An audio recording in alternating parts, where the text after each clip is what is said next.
Hello Year 10, I hope you're well. Today's lesson we're going to be talking about uses and gratifications theory.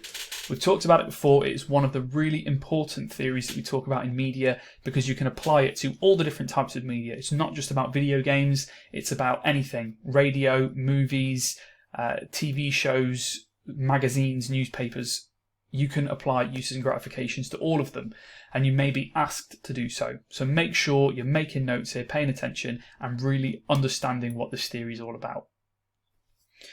So we're going to talk through uses and gratifications, but first of all, I just want to talk to you quickly about passive versus active audiences.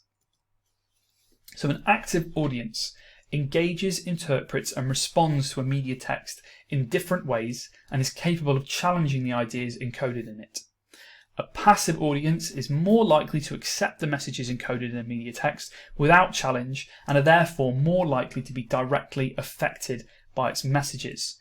So the difference here is an active audience might watch an episode of Friends and go to a message board afterwards to say, well, I thought this bit was good, I thought this bit was bad. They might make a meme of a certain moment, that kind of thing. A passive audience is when you sit down on the sofa with a sandwich, stick Friends on in the background and just sort of let it wash over you because you're relaxing. That's the difference between those audience types. As media students, you have probably all become slightly more active audience members without even realising it. So for example, if you're watching an advertisement on TV, you're more likely to go, well, I can see what they're trying to do here. I can see how they're trying to manipulate me into wanting their product as the target audience. Whereas people who haven't studied media will probably be more passive and they will just let the advertisement wash over them and are more likely to fall for the tricks or the ideas, the ways that these media companies make people want to buy their products. So that's something that media can do for you, make you go, well, actually, I can see what's going on here. I've become more active in my viewing. What I'd like you to have a think about is Fortnite aimed at a more active or a more passive audience, or is it aimed at both? Think about this, bullet point your reasons, why you think it's one, the other, or both of them, based on what you know about the game so far. Is it for a more active or passive audience, or for both? Something else to think about is how does Epic Games attract this active or passive audience? There's no right or wrong answer here, it's just something for you to think about. So if you could make a note of active and passive audiences and explain those, and then answer the question on the screen, pause the video, and when you're ready, continue to the next slide. Okay, so who plays Fortnite? Some interesting information here. Let's have a look at this graph. So 62.7% of Fortnite players are 18 to 24 years old. Hopefully you can see that clearly on the graph. This is from 2019, so it's fairly up to date. It then diminishes quite steadily from there, down to 22.5% for 25, 12.7% for anyone 35 and above, and 2% for 45 and above.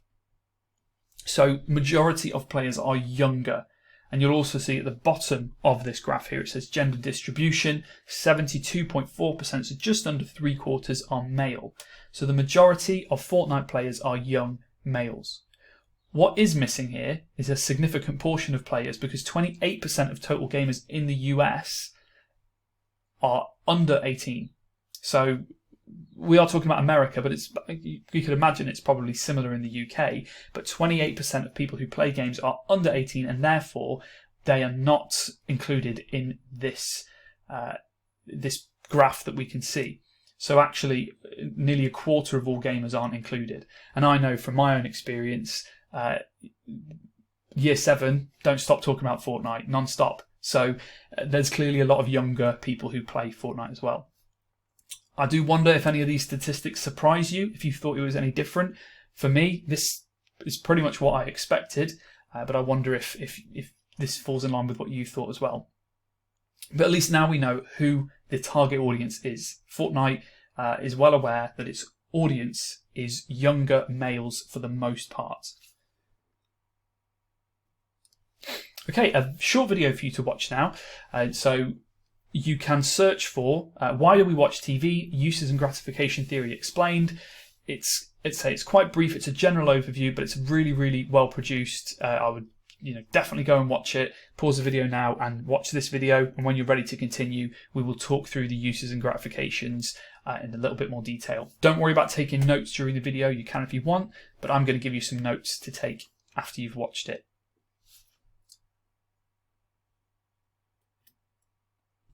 Okay, so we have the 4 strands of uses and gratifications theory. Our first strand is personal identity. As we go through these, please note them down, pause the video whenever you need to make sure you're catching up. Personal identity then, it's all about finding yourself reflected in the text, learning behaviour and values, understanding yourself more, finding texts that agree with what you believe and your ideologies, your beliefs, finding models of behaviour, ways to behave and act and dress. These are all things that media can do for us. They improve our personal identity. Media shapes who we are as an individual. Another reason we use media is personal relationships, some kind of emotional interaction, gaining insight into the circumstances of others, identifying with others and gaining a sense of belonging, finding a reason or topic for conversation and social interaction, having a substitute for real-life companionship, helping to carry out social roles and enabling one to connect with family, friends and society. So again, these are the reasons why we use media. Think about how you use media for your personal relationships. Is there a TV show that you watch so that you can come in the next day to school, or you can sit on your phone and send messages or talk to friends to say, did you see what happened in that show? That's you using the media for personal relationships. That is what you get out of using the media. But like it says here, it can also be for gaining insight into other people's situations. You watch really good documentary because you want to know what someone else went through in a particular situation or circumstance. If you can just make sure you've noted those down, because these are really, really important for you to know. So note them down, pause the video, take as long as you need, and then when you're ready to continue, press play.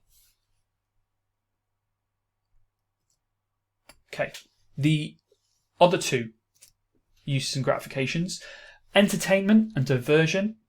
So this is probably the one that we think of as our use for media in the first instance, and that's the idea of just getting away from it all. So if you want to read something for joy, or you put a TV show on because you're tired at the end of the day, you are using media for entertainment and diversion, to escape from problems, to be diverted because you're bored, basically, to get an emotional release. And finally, information and surveillance.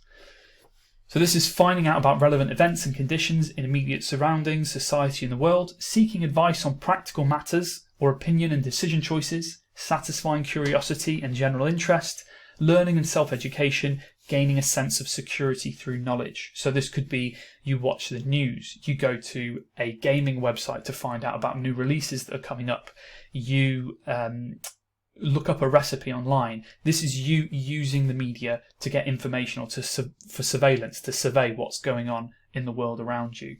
And that is the other use and gratification that we have of media.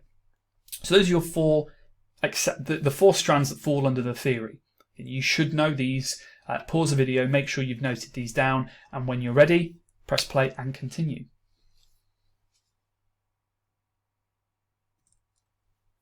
Okay, so you have your notes on uses and gratifications. Just notice looking at this now, that middle line is really wonky and it's hurting my eyes, but hey. Personal identity, personal relationships, education, diversion, information, surveillance. Could you please take a piece of A4 paper and divvy up your page like this? So you've got the 4 sections, make a grid, just like this. When you've done that, continue on and I'll explain what your task is. Okay, you may have guessed it already. What I'd like you to do is watch a short trailer for Fortnite and apply uses and gratifications theory to the trailer. And what I mean by that is make some notes on your grid as to how Fortnite is appealing to different uses and gratifications, the reason people might use Fortnite, what they'll get out of it. The search term is there. Fortnite Chapter 2 Season 1 Battle Pass gameplay trailer. It's 30 seconds long. It is really, really jam-packed full of different information. So it's sort of every 2 seconds something else pops up on the screen. It's very very fast paced. So you might want to watch it more than once, or just keep pausing it as you go through, just to make sure you're following what's happening in the trailer. But once you've watched it, so if you pause now, watch the trailer, and as you complete it, you're filling in this grid. So, for example, for personal relationships, quite an obvious one is the idea that you can communicate with other players online. Simple. That's one use that someone might want the social interaction, so they play online to talk to other people. Information and surveillance as well is one that seems like it probably doesn't quite fit. You think, well, how is playing Fortnite giving me information? Well, maybe give you a bit of a clue here, but think about things like when the new Avengers film came out, when Avengers Endgame was coming out, or when The Rise of Skywalker was coming out, there were events in Fortnite. There were trailers released in Fortnite exclusively for the first time. So that kind of thing, it could be a place where you go to get that information. I imagine there were probably people who had no interest in Fortnite who then signed up and got an account to be there for this Star Wars event, to see the first trailer for the new Star Wars. So think about that as well, and maybe there are other ways you can think that information and surveillance is a way that people use Fortnite. So watch the trailer, fill in the grid. Anything else you can think about Fortnite as well, you can throw in there. If you pause the video now, take as long as you need to do that. Should be no more than 10 minutes, and then move on to the next task.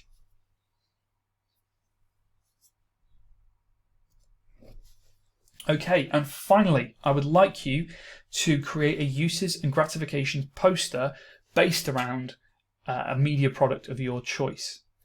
So pick a piece of media that you use most days. Could be anything, a TV show, an app, a magazine, whatever you like, something that you get a lot of use out of. And I'd like you to create a revision poster for this piece of media showing how the product uses showing the product's uses and gratifications. So how does this product help you shape your identity? How does it help your relationships? How does it help you have diversion? And what information, what surveillance are you able to use this piece of media for? If you're struggling, go back to your notes on uses and gratifications where you've explained what the 4 different strands mean, or watch the video again because it's really, really useful and makes it very clear. Again, should spend about 15 minutes on this task, really thinking about everything you get out of this piece of media that you seem to turn to all the time.